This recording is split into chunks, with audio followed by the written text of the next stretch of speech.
ఈ నెలలోనే భద్రాచలం గోదావరి నది రెండో వంతెనపై నుంచి రాకపోకలు పునరుద్ధరిస్తామని మంత్రి తుమ్మల తెలిపారు. భద్రాద్రి కొత్తగూడెం జిల్లా భద్రాచలంలోని గోదావరి నదిపై నిర్మించిన రెండో బ్రిడ్జ్ వద్ద రోడ్డు అప్రోచ్ పనులను మంత్రి తుమ్మల పరిశీలించారు.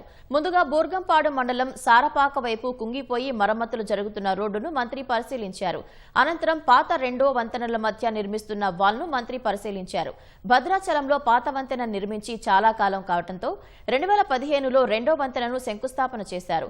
అప్పటి నుంచి నత్తనడకన సాగిన పనులు 2025లో పూర్తయ్యాయి. 2025లో రెండో వంతెన ప్రారంభమైనప్పటికీ భారీగా కురిసిన వర్షాలకు సారపాక వైపు రోడ్డు కుంగిపోయింది. దీంతో కుంగిపోయిన రోడ్డుకు మరమ్మతులు జరుగుతున్నాయి.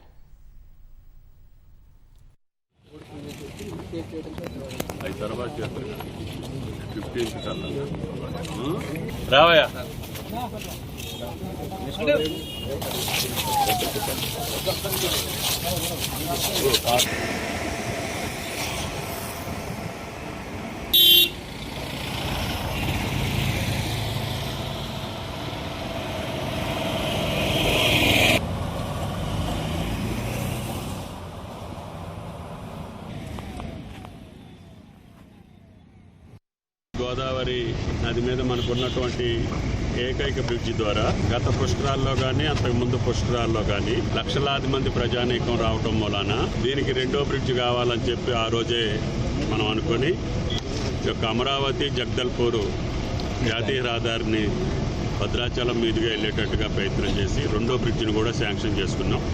కాకపోతే ఇది చాలా సంవత్సరాలుగా నత్తనడక నడిస్తే గత సంవత్సరం పూర్తి చేసి ఈ యొక్క రెండో బ్రిడ్జిని కూడా మనం ప్రారంభించుకున్నాం. గోదావరి వరదల వల్ల కొంత స్లోప్ బ్రిడ్జి దగ్గర మట్టిది అవుతుందని చెప్పి దానికి మళ్ళీ రిటైనింగ్ వాల్ కట్టేసి కంప్లీట్ చేస్తున్నాం. ఈ నెలలో దీన్ని ఉపయోగంలోకి తీసుకురావాలని చెప్పి అధికారులకు చెప్పడం జరిగింది.